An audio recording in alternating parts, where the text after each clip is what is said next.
In Crestwood, a small, seemingly peaceful town in the American Midwest, a reckless act threatens to unravel dark secrets and endanger an entire community. Ethan Carter, a CIA agent undercover as a mechanic, arrives in this quiet town to investigate an extremist group plotting a major attack. On the surface, Crestwood may appear as a picturesque relic, with its charming streets, clock tower, and quaint cafe. But beneath it all, it hides a conspiracy that Ethan must uncover. As Ethan drives his old blue pickup truck into town, the stares of the residents pierce through his windows. He's aware that the danger here goes beyond mere suspicion. It's a matter of life and death. His cover as an unemployed mechanic seeking a fresh start is a far cry from the truth. His real mission is to gather intelligence on the extremist group that has made Crestwood their base. He arrives at the small house he's rented from Mrs. Martha Whitman, an elderly but sharp-eyed woman who's quick to remind him that troublemakers aren't welcome. Her bluntness is a warning.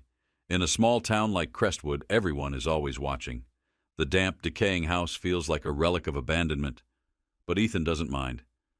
Comfort is irrelevant. He has a mission to complete. That night, the house feels colder and more oppressive than ever. The distant sounds of dogs barking and wind howling through the cracks in the walls keep him alert. The creaking of the floorboards serves as a constant reminder of the dangers lurking nearby. Before bed, he checks the pistol hidden in his bag, his only protection in this hostile town.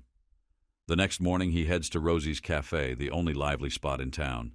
The patrons eye him warily as he orders a coffee and breakfast, trying to blend in. But his presence is immediately noticed by Sheriff Travis Coleman, a towering figure whose sharp gaze locks onto Ethan. The sheriff, with his no-nonsense attitude, warns Ethan that he's always watching the newcomers, especially those who might cause trouble. Ethan maintains his composure, not letting the sheriff see any signs of weakness. As Ethan leaves the cafe, the tension in the air is palpable. In Crestwood, every glance and word seems laden with meaning. Ethan realizes that he must be cautious if he hopes to survive long enough to complete his mission. The town may be small, but its web of secrets is anything but. Driving back to his rented house on the outskirts of town, Ethan can't shake the feeling of isolation. The overgrown lot surrounding the house adds to the sense of being cut off from the rest of Crestwood. It's clear that in this town, the line between friend and foe is blurred, and Ethan will have to navigate carefully to uncover the truth and complete his mission. As Ethan approached his rented house, he saw Mrs. Whitman waiting on the porch, leaning against the doorframe. Despite the mild weather, she had wrapped herself tightly in a scarf, and her sharp gaze seemed to cut straight through him. "How was your first day?" she asked, her voice carrying a tone of quiet authority. "It was fine, ma'am. I stopped by Rosie's Cafe and met a few people," Ethan replied, trying to keep the conversation light. A faint, unreadable smile touched Mrs. Whitman's lips. "This town isn't always kind to strangers. People here like to keep to themselves. It might take you some time to be accepted." Ethan nodded, not wanting to drag the conversation out, but she wasn't finished yet. Stepping away from the door, her eyes wandered over the overgrown yard, where the wind rustled the brittle branches of the trees. "My husband used to be a cop here," she said suddenly, her voice growing heavy. "A good man. But sometimes good people get the worst of things." Ethan's curiosity piqued, and he raised an eyebrow, waiting for her to continue. He knew these kinds of stories often held crucial details. "He was killed during a robbery, right here in front of our home. And not a single person in this town came forward, even though I'm sure someone saw it," she said, turning her gaze back to him. Her eyes were filled with an old grief, one that had never really gone away. "You think small towns are safer? They're not. They just hide their secrets better." Her words hung in the air, leaving Ethan speechless for a moment. They weren't just the lament of a widow, but a subtle warning. Crestwood was far from the peaceful town it appeared to be. It was a place where darkness festered just beneath the surface, much like the mission he was there to carry out. That night, under the soft glow of his bedside lamp, Ethan opened his suitcase and pulled out a file. The faces of suspected extremists stared back at him, each one connected to Crestwood in some way. There was Ray Walker, the auto shop owner, Darrell Smith, a quiet, middle-aged man, and a few others. All were linked to the potential terror plot the CIA had tasked him with uncovering. The next morning, Ethan made his way back to Rosie's cafe, mentally preparing for another day of cautious observation. The cafe was quieter than the day before, with only a few patrons sipping their coffee. The subdued atmosphere made it clear that Ethan's task would require patience and subtlety as he navigated the web of secrets in Crestwood. The waitress approached Ethan's table, offering a tentative smile. "Good morning. What can I get for you today?" Her voice carried an undercurrent of curiosity. "Just coffee, thanks," Ethan replied, hoping to steer the conversation. "Is it always this quiet around here?" Kara's smile faded slightly. "Quiet is the way we like it. Strangers don't tend to stick around long." Ethan raised an eyebrow, intrigued. "Why do you think that is?" As she leaned over to pour his coffee, Kara lowered her voice, her words making Ethan's suspicions rise. "Pay attention. Not everyone here is who they seem to be." Her cryptic warning told Ethan there was more beneath the surface, but he knew caution was crucial. As he prepared to leave, Kara glanced around the cafe and leaned closer. Her voice dropped to a whisper. "Be careful with Travis Coleman. He's not just the sheriff. He is the law around here." Ethan didn't respond, but a sense of clarity began to form. Crestwood wasn't the quiet, peaceful town it appeared to be. To complete his mission, he would have to stay several steps ahead of everyone watching him. Later, as Ethan sat quietly in Rosie's cafe, he tried to blend in with the town's residents while taking in his surroundings. The midday sun poured through the dusty windows, casting a nostalgic glow over the worn leather booths and the old jukebox tucked in the corner, giving the cafe a vintage charm. Kara Mitchell, the young waitress, approached with a notepad in hand and a crisp white apron. Her bright brown eyes and neatly tied-back hair made her seem friendly, but there was an edge to her demeanor. She set a steaming cup of coffee in front of Ethan, eyeing him curiously. "Back again so soon?" she asked, her tone slightly probing. "People around here don't usually come twice in one day." Ethan took a sip of the coffee before responding. "Good food, decent coffee. Plus, I'm trying to get to know the town. People here don't seem too welcoming of newcomers."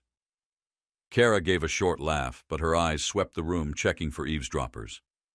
"Crestwood isn't like other places. Folks here prefer to keep to themselves. Outsiders poking around aren't exactly welcome." Ethan leaned in slightly, keeping his tone casual but serious. "You seem to know a lot about this place. Anything I should watch out for?" Kara opened her mouth to speak, but her expression suddenly hardened. She stood upright, her face tensing as she turned her attention toward the door. Ethan followed her gaze and immediately understood. The door swung open, and Sheriff Travis Coleman stepped inside. Tall and imposing in his perfectly pressed uniform, Coleman entered with the air of someone who owned the place. His boots echoed across the cafe floor, and the conversations fell silent as all eyes turned toward him, only to quickly glance away as if avoiding his attention was instinctual. Ethan studied the sheriff from across the room. He immediately recognized the man's no-nonsense attitude and commanding presence. Coleman walked straight to the counter, ordered a coffee, and then turned his cold, hostile eyes toward Ethan. Without hesitation, he made his way to Ethan's table. "Carter, right?" Coleman's voice was low, carrying a weight that seemed to make the entire cafe quiet. Ethan looked up and offered a polite smile. "That's me, Ethan Carter. You must be the sheriff." Coleman crossed his arms, his steely gaze fixed on Ethan. "I hear you're working over at Ray Walker's garage. How long have you known him?" Ethan remained calm, taking another sip of his coffee before replying, "Never met him before. Just looking for work and a fresh start." A smirk crossed Coleman's face, one that didn't carry any warmth. "Fresh start in Crestwood. Interesting choice." He leaned in closer, his voice low and menacing. "Let me make one thing clear. We don't take kindly to troublemakers here." "Trouble isn't in my plans," Ethan replied firmly, meeting Coleman's gaze head-on without flinching. The sheriff held his silence for a moment, then leaned closer, lowering his voice so only Ethan could hear. "I don't know what you're doing here, Carter, but just know I've got eyes on everything in this town, including you." With that warning, Coleman straightened up and walked out, slamming the door behind him. The tension he left in the air was palpable. A few moments later, Kara returned to Ethan's table and placed a plate with a sandwich in front of him. She didn't speak right away, but her eyes spoke volumes. Ethan sensed something was weighing on her, so he prompted her to share. "Something on your mind?" he asked gently. Kara glanced around the room once more before leaning in closer. "Sheriff Coleman isn't just the law around here. He is the law. If you're not careful, he'll make sure you're gone." Ethan frowned, picking up on the seriousness of her words. "I just want to do my job and live peacefully." Kara let out a brief, hollow laugh. "In Crestwood, no one lives in peace." Ethan studied her for a long moment, trying to decipher her expression, but before he could ask more, Kara turned and returned to her duties. It was clear she knew more than she was letting on, and that only fueled Ethan's determination. He now understood that Sheriff Coleman wasn't just a figure of authority. He was a crucial part of a larger puzzle that Ethan needed to solve. Crestwood, it seemed, was far more dangerous than he had initially thought. But Ethan knew to succeed, he had to keep up his cover and stay one step ahead of those watching him. The next morning, Ethan drove his old pickup truck to Walker's auto shop, located on the outskirts of Crestwood. From the outside, the garage looked plain enough, a rundown metal building with large roll-up doors and a faded sign. But Ethan knew better. Behind its unremarkable appearance, there was a web of shady dealings he had to expose. Inside, Ray Walker, the shop owner, was waiting. A stocky man with sharp, calculating eyes, Ray greeted Ethan with a curt nod and a half-smile. "Carter, right on time. Good. We don't tolerate latecomers here," Ray said, tossing a grease-stained rag at him. "The work's simple. Just do as you're told." Ethan nodded, keeping his expression neutral but eager, presenting himself as a hard-working newcomer. He moved to the workbench where two other mechanics were busy with a truck. Jake Turner, tall and wiry with messy black hair, paused to wipe grease off his hands and gave Ethan a scrutinizing look. "New guy, huh?" Jake rasped.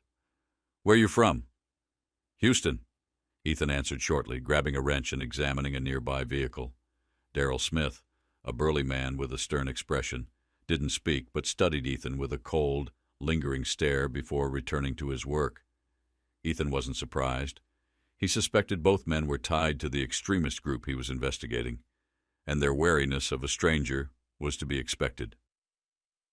In the days that followed, Ethan quietly observed, careful not to draw attention to himself.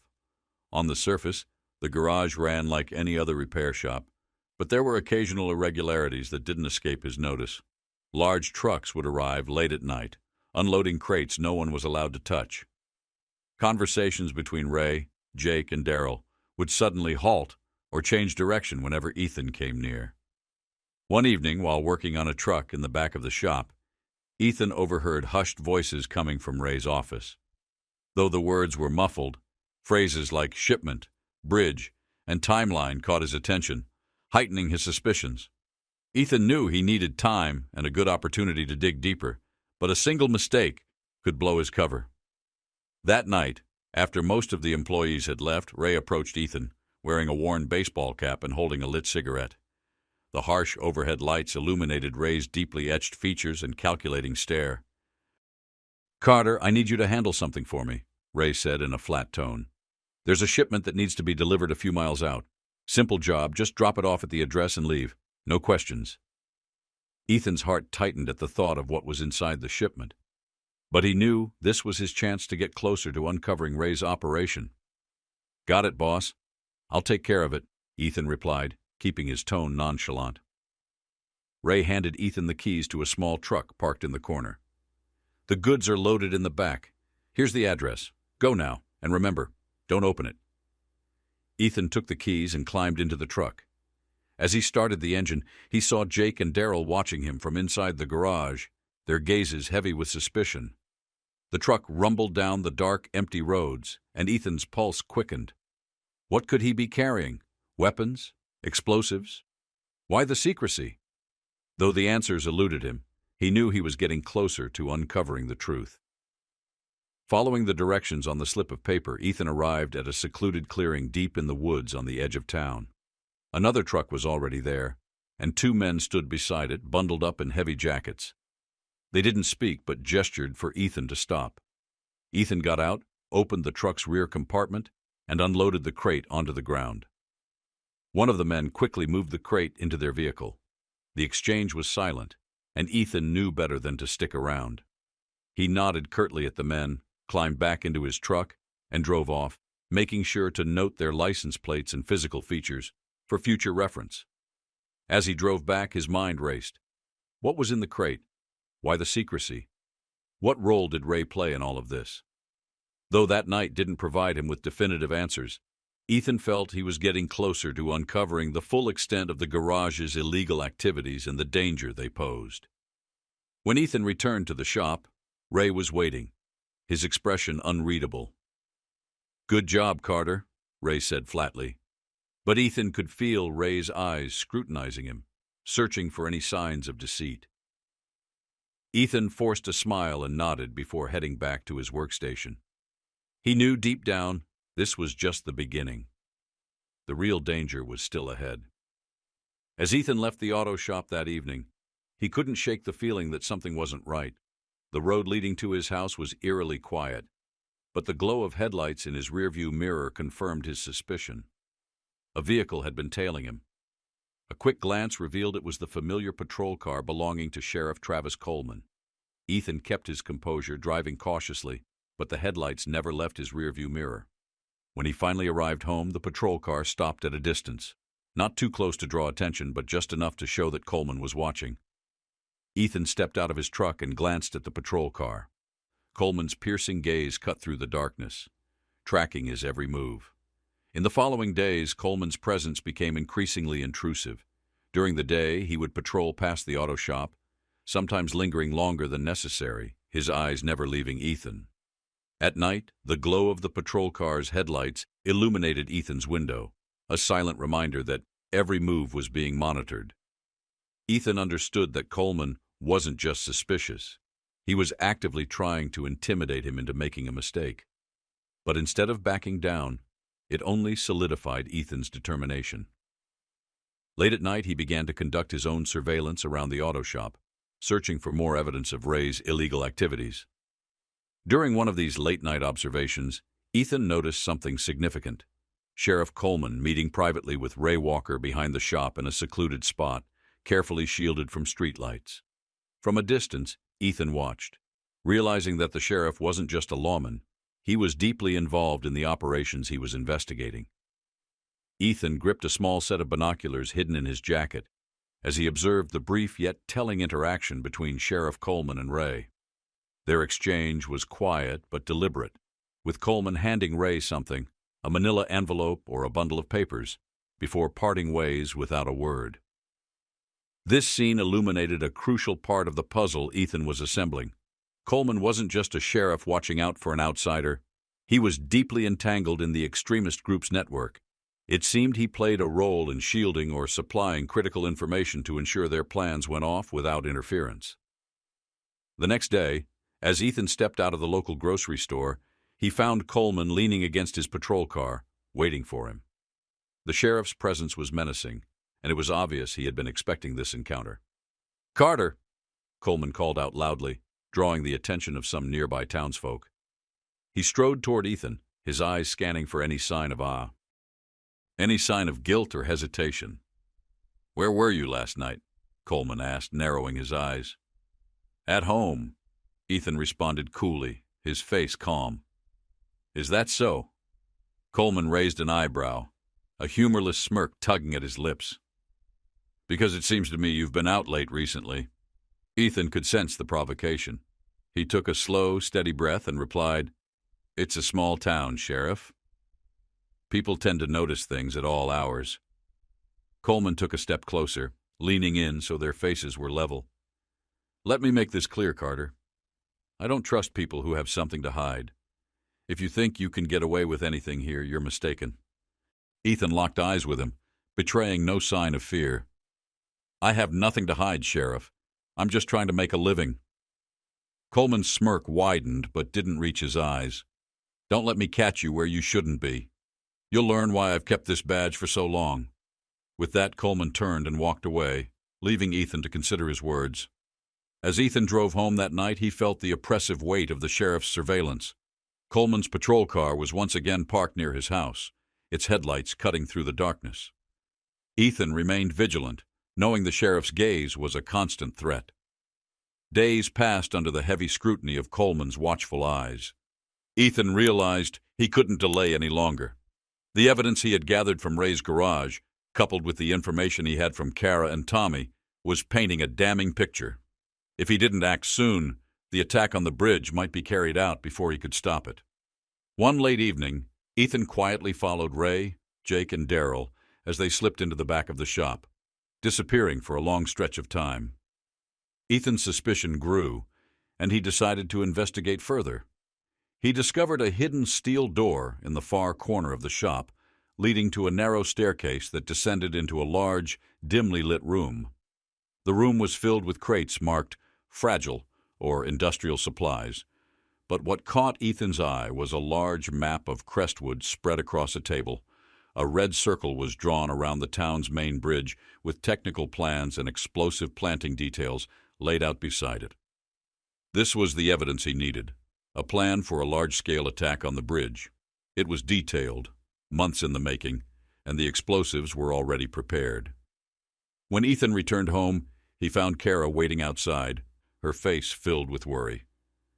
"I heard something about a big shipment at the shop. Did you find anything?" she asked urgently. Ethan nodded, sharing part of the truth. "I found a secret storage room. Ray and his people are planning to attack the bridge." Kara's face paled.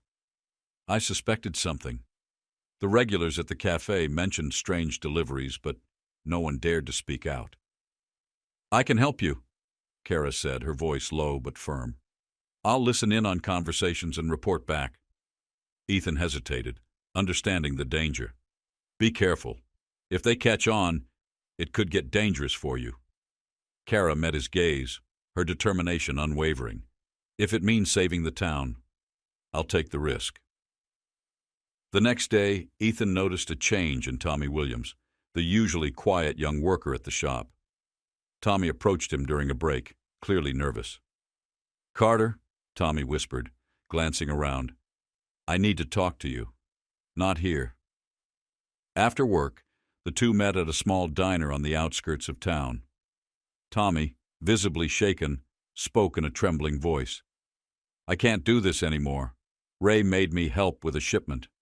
At first I thought it was just car parts, but it was weapons. Lots of them." "How many shipments?" Ethan asked, keeping his tone steady. "3," Tommy replied, his voice quivering. "They said if I didn't help I'd regret it, but I can't be part of this anymore." "You did the right thing coming to me," Ethan reassured him, placing a hand on Tommy's shoulder. "But you need to stay quiet.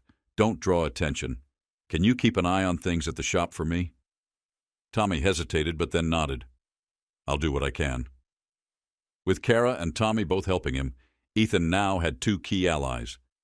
But he knew the attack on the bridge was looming, and any wrong move could be catastrophic. That evening, as Ethan made his way home, a sense of unease gripped him. His truck's headlights barely illuminated the dark road when he saw a patrol car ahead, blocking the path. Ethan's heart sank. Sheriff Coleman stood in front of his truck, hands on his hips. "Out of the truck, Carter," Coleman commanded, his voice cold with menace. Ethan complied, stepping out calmly. "What's the issue, Sheriff?" Coleman moved closer, his voice low and menacing. "I told you, Carter, I'm watching you. You're not just some mechanic." "I don't know what you're talking about," Ethan replied, maintaining his composure. "I'm just doing my job." Coleman stepped even closer, his fists clenched. "Don't play games with me, Carter. I know you snuck into the restricted area at the shop. What are you trying to do? Cause trouble?" Ethan didn't flinch. "I haven't done anything, Sheriff. If you've got evidence, show me." Enraged, Coleman moved to strike, but instead he pulled his gun from its holster and aimed it directly at Ethan. "You don't belong here," he growled. "I won't let you destroy everything I've built." Ethan remained calm, his voice firm. "Put the gun down, Coleman. You're making a mistake." Coleman's hand tightened on the trigger, and the gunshot rang out, the bullet hitting Ethan's shoulder. He staggered, the pain sharp and intense, before collapsing to the ground. Blood soaked his shirt, and his breathing grew shallow. Not far away, Tommy had been driving home and heard the gunshot. He stopped his car and watched from the shadows, stunned by what he saw.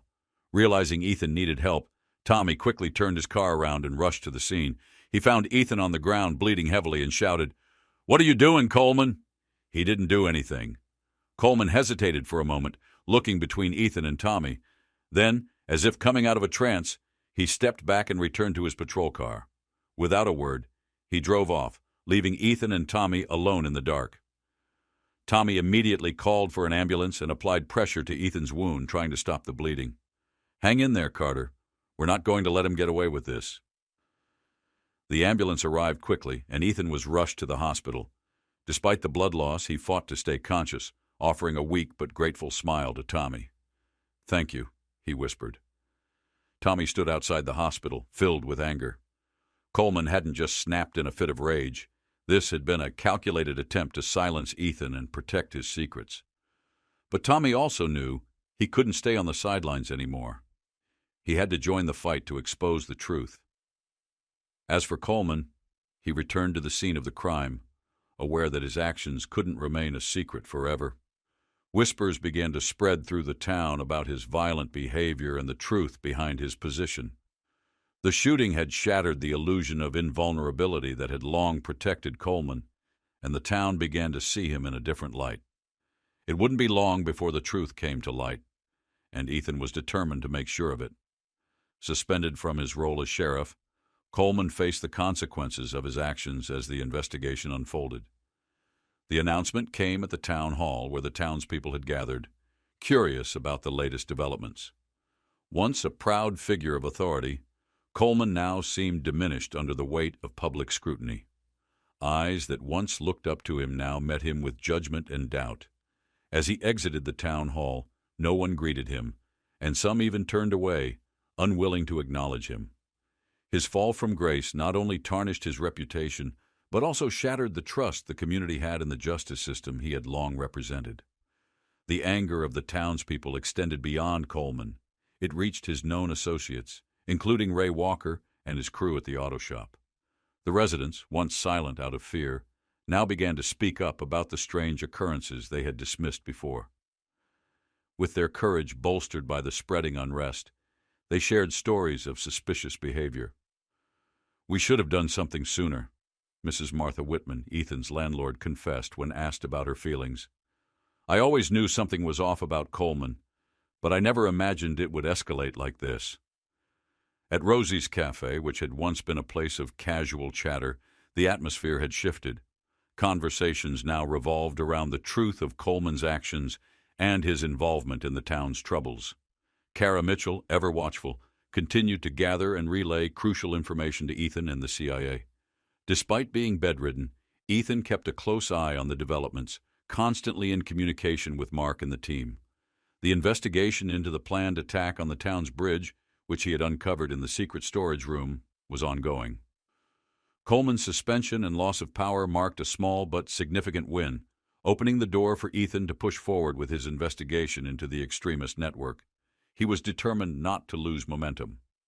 "We can't afford to stop now," Ethan urged Mark over the phone. "With Coleman out of the picture, they'll lower their guard. It's time to act." Meanwhile, the town was no longer the peaceful place it had once been. The truth about Coleman, Ethan, and the broader conspiracy had torn a rift in the community that would never heal. But amid the turmoil, there was hope for a more transparent future. Though still recovering from his injuries, Ethan remained focused on what lay ahead. The next days would determine everything, not just his future, but the fate of Crestwood and its people. As the days passed, the extremist group realized that Ethan was no ordinary mechanic. His presence now posed a direct threat to their plans and their survival. It was clear Ethan Carter had to be eliminated. One evening, as Ethan left the hospital to meet Kara and Tommy, he sensed something was wrong. A black truck appeared in the distance, its headlights flashing twice before turning off. Ethan, his instincts sharp from years of training, immediately recognized the situation for what it was. Moments later, the truck roared to life and sped toward him. Reacting quickly, Ethan dodged to the side, narrowly avoiding a collision. But this was just the beginning. Two men jumped from the vehicle, pistols drawn. "Carter, you're not getting away!" one of them yelled. Ethan didn't waste time responding. Instead, he sprinted down the road, hearing the heavy footsteps of his pursuers behind him, the clicking of their guns echoing through the night. He dove into the forest on the outskirts of town, using the thick underbrush for cover. Though unfamiliar with the terrain, he knew the dense trees would help him evade their line of sight. The pain from his shoulder injury shot through him with every step, but he pushed through it. A bullet whizzed past, splintering a tree nearby, forcing him to duck lower. His only thought was survival. He had to keep moving and stop them before they reached him. Back at the hospital, Kara and Tommy had grown concerned when they learned Ethan had left. Trusting her instincts, Kara feared the extremist group wouldn't let Ethan go so easily. She and Tommy quickly made their way toward the forest, determined to find him. Ethan, hearing the sound of headlights approaching, initially hesitated, but then he heard Kara's voice calling his name, and relief washed over him. He rushed out of the woods, flagging down their car. Just as he was about to climb in, gunshots rang out from behind. The attackers had found him. "Get in now!" Kara shouted. Tommy floored the gas pedal, the car lurching forward as they sped into the night. The black truck followed closely behind, gunfire cracking through the air as it chased them. Inside the car, Ethan directed Tommy toward smaller paths through the woods, hoping to lose the truck. But when they reached a dead end, Tommy slammed on the brakes, causing the car to skid to a stop. "We're trapped!" Tommy yelled, panic rising in his voice. Ethan quickly assessed their situation. The headlights of the pursuing truck were now glaring directly at them, and there was no way out. They had nowhere to go. Three men stepped out of the shadows, guns drawn, their smug expressions illuminated by the harsh light. "Nowhere left to run, Carter," the leader taunted. "Did you really think you could escape us?" Ethan quickly assessed the situation and turned to Kara and Tommy. "Stay here, I'll buy you some time." "No, you can't do that," Kara protested, but Ethan was already stepping out of the car, his hands raised to show he meant no immediate threat. "You've gone through all this trouble just to stop me." Ethan's voice was steady, his tone unwavering. "But you won't succeed. It's already over. I've sent word out." His words gave the men pause. It was just enough time for Kara to discreetly pull out her phone and send a distress signal to the CIA team. Meanwhile, Tommy scrambled through the car's trunk, desperate for anything he could use as a weapon. Just as the tension reached a boiling point, the sudden flash of helicopter searchlights cut through the clearing, bathing it in bright white light. The loud thrum of rotors filled the air, followed by a booming command from a loudspeaker. "Freeze! You are surrounded!" The extremists froze, panic setting in, but before they could flee, CIA vehicles swarmed into the clearing, agents pouring out to subdue them. Ethan dove back into the car, pulling Kara and Tommy to safety just as the agents quickly took control of the situation. Then, without warning, the extremist truck erupted in a deafening explosion, but fortunately, everyone remained unharmed. With the group neutralized, the clearing was flooded with the flashing lights of emergency vehicles. For the first time in a long while, Ethan felt a rare sense of relief as Ray Walker, the mastermind behind the plot, was handcuffed and led away. Kara and Tommy stood beside Ethan, their expressions a mixture of relief and concern. "We did it," Tommy said, his voice thick with emotion. "But this isn't over, is it?" Ethan shook his head, his gaze fixed on the distant glow of the town's bridge. "No, they still have a bigger plan. We have to stop it before it's too late." As Ray Walker was escorted into a CIA vehicle, Ethan knew that the mission was far from over. The capture of the extremists was only one part of the puzzle, and time was running out to uncover the rest of their plans. With unwavering determination, Ethan approached Special Agent Mark Evans. "Ray isn't the end of this," he said urgently. "The bridge bombing plan is still active. We need to find the exact time and target before it's too late. Mark nodded and handed Ethan a file that had been recovered from the hidden warehouse. Flipping through the pages, Ethan stopped at a diagram he recognized. The town's main bridge, marked with clear spots for explosives. A chilling note written in the margin made his stomach drop. Detonation, 4 a.m. tomorrow. Ethan glanced at the clock. Less than 5 hours remained. Ethan, Kara, and Tommy immediately set out for the bridge. The road was dark, illuminated only by the car's headlights. The tension was palpable, and no one spoke during the drive. They all knew that failure would mean devastation, not just for Crestwood, but for neighboring towns as well. "Are you sure about this?" Kara asked, concern lacing her voice. "If the rest of the group is still there, we might not get another chance." "We don't have a choice," Ethan replied grimly. "We have to stop them no matter what." As they approached the bridge, Ethan pulled the car to a safe distance. From afar, they could see figures moving under the dim glow of floodlights. The remaining extremists were still placing explosives. Among them, Ethan spotted Ray Walker, directing the operation from the center of the bridge. "How did he escape?" Tommy asked, panic creeping into his voice. "It doesn't matter," Ethan said. "What matters now is stopping him." He checked his pistol and turned to Kara. "You stay here and monitor. Tommy, you're coming with me."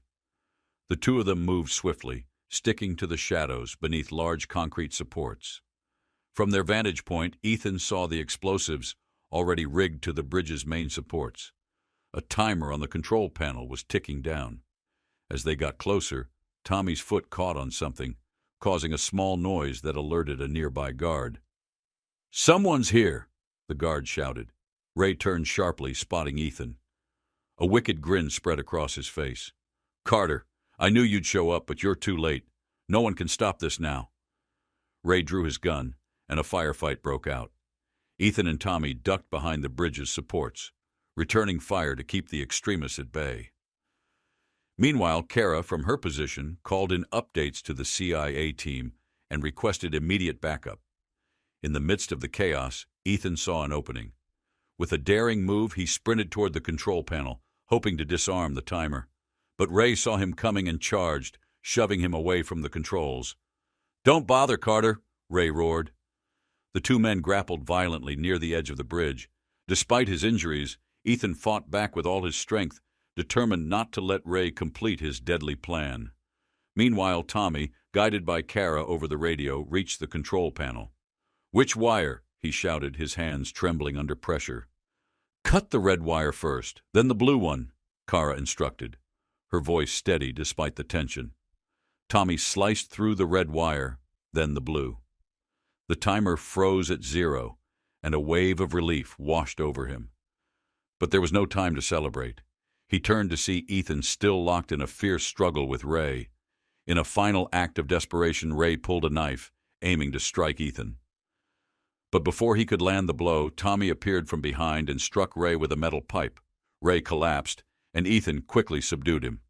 The sounds of helicopter blades and approaching armored vehicles grew louder. CIA agents swarmed the bridge, capturing the remaining extremists and taking Ray Walker into custody for good. As the first light of dawn broke over the horizon, Ethan, Kara, and Tommy stood on the bridge, breathing heavily, but relieved. They had prevented a catastrophic attack that could have claimed countless lives. Mark Evans approached Ethan, clapping him on the shoulder. "Good job, Carter. You saved the day." Ethan nodded, his gaze fixed on the calm river flowing beneath the bridge. "We saved the town," he said quietly. "But this was just one battle. We need to make sure this never happens again." Kara and Tommy stood beside him, nodding in agreement. They knew that while this fight was over, the scars and lessons from it would remain with them, and with Crestwood, forever. As the sunlight bathed the bridge, Ethan watched silently as the CIA team escorted Ray Walker and the other extremists into armored vehicles. The clinking of handcuffs echoed in the distance as the perpetrators were led away, their faces filled with defeat and anger. This was the ending Ethan had worked so hard for, but he couldn't shake the feeling that the true battle had only just begun. Following the recovery of crucial evidence from the warehouse and confessions from several extremist members, Ray Walker could no longer deny his involvement in the plot. The CIA revealed the findings of their investigation, exposing not only the plan to destroy the bridge, but also the extremists' intentions to use Crestwood as a base for a series of larger attacks. National news outlets broadcast images of Ray, once a respected businessman in Crestwood, now handcuffed and hanging his head as he was escorted from the interrogation room. Those who had placed their trust in him felt betrayed, while longtime skeptics simply nodded in quiet acknowledgement. "I never trusted Ray," said Martha Whitman, Ethan's landlord, during an interview with the local news. "He always acted like he was above everyone else. It's good to see the truth come out." In the investigation's wake, it was also revealed that Sheriff Travis Coleman had been complicit in Ray Walker's conspiracy. Clear evidence of his involvement left him with no choice but to resign in disgrace. A town hall meeting was held where Coleman faced the wrath of the community he once ruled with authority. "You betrayed our trust," one resident shouted, voice trembling with anger. "You were supposed to be the symbol of security, but you turned it into a tool for your greed." Coleman remained silent, head bowed as he walked away under the cold stares of Crestwood's residents.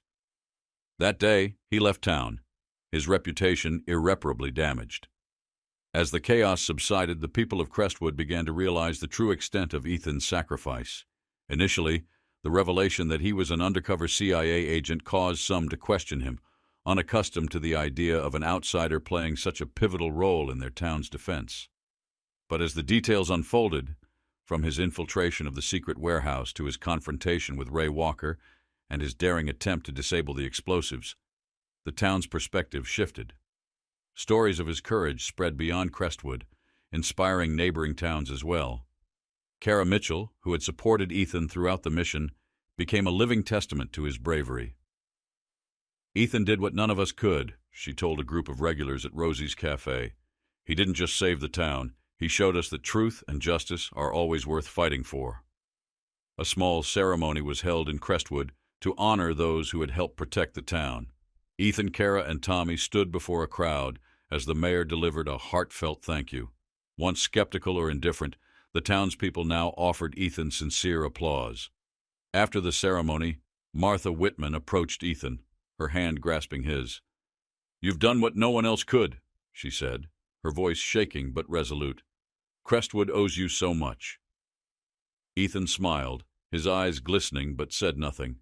He knew his actions were never meant for recognition, only to protect the innocent. Still, the gratitude of the community was a reward he cherished. Though the crisis had passed, Crestwood would never be the same. The wounds left by the... Kara shook her head, her eyes full of admiration. "No, Ethan. You taught us. Before this, I never thought I could do what we did. But watching you fight, not just to survive, but to protect people you didn't even know, made me realize that courage is something anyone can find if they're willing to face the challenge."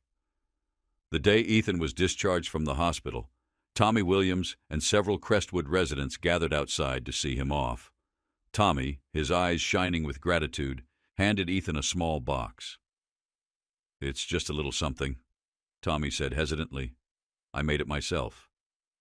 Ethan opened the box to find a beautifully carved wooden badge depicting Crestwood's bridge, with the words "Courage" and "Truth" inscribed beneath it. He was deeply moved, lost for words for a moment. "Thank you, Tommy," he said, his voice steady but thick with emotion. "I'll always remember you."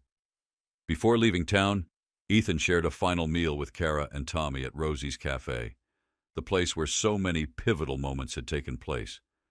Once a spot of suspicion and tension, it now buzzed with lively conversations and laughter. Kara's smile was brighter than ever, and as they sat together, Ethan looked around, trying to imprint every detail of the town he had grown to care for. "Crestwood is a special place," he said softly.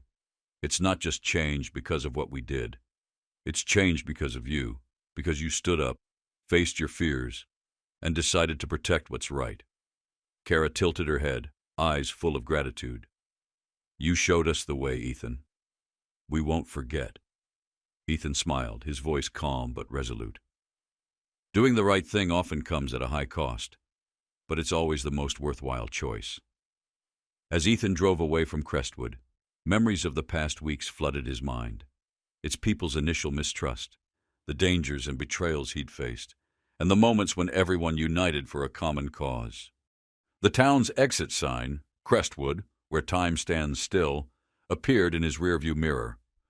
But to Ethan, Crestwood was no longer a place where time stood still. It had become a symbol of change, courage, and hope. With a smile, Ethan tightened his grip on the wheel. A new mission awaited him, but what he had left behind in Crestwood would always be with him. He knew that towns like Crestwood and people like Kara and Tommy would always be ready to fight for what's right, no matter the cost. The story of Ethan Carter is not only one of dangerous missions and life-or-death decisions, but a testament to the power of courage, truth, and the strength found in standing up for what's right.